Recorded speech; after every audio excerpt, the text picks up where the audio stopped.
முயல்கள் பொதுவாகவே தாவர உண்ணிகளாகவும் நீண்ட காதுகளை உடையதாகவும் வேகமாக ஓடக்கூடியதாகவும் இருக்கும். முயல் இனங்கள் ஆப்பிரிக்கா, வட அமெரிக்கா தீவுகளில் அதிகமாக கூட்டமாக வாழுது. முயல்கள் வேகமான விலங்குகளில் ஒன்றுன்னு நமக்கு தெரியும். அது மணிக்கு 56 கிலோமீட்டர் வரை ஓடக்கூடியது. வட அமெரிக்காவில் இருக்கக்கூடிய முயல் இனங்கள் மணிக்கு 64 கிலோமீட்டர் வரைக்கும் ஓடுமா. ஒரே தாவில் 3 மீட்டர் அதாவது 10 அடி வரை கூட தாவுமா.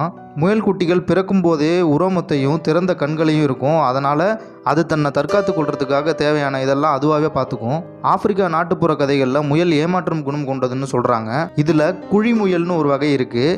இது 4 முதல் 10 ஆண்டுகள் உயிர் வாழக்கூடியதுன்னு சொல்கிறாங்க. குழி முயல்கள் தான் பண்ணைகள்லையும் செல்ல விலங்குகளாகவும் வீடுகள்லையும் வளர்க்கப்படுது. இந்த வகை முயல்கள் சமவெளி காடுகள்லையும் சதுப்பு நிலங்கள்லையும் புல்வெளிகள்லையும் நிறையா வாழ்ந்துட்டு இருக்கும். முயல்கள் வேகமாக இனப்பெருக்கம் செய்யக்கூடியது. இது பல நாடுகள் வேளாண்மைக்கு அச்சுறுத்தலாக இருக்குது. இது மனிதர்கள் போலவே சராசரியாக ஒரு நாளைக்கு 8.4 மணி நேரம் தூங்கக்கூடியது.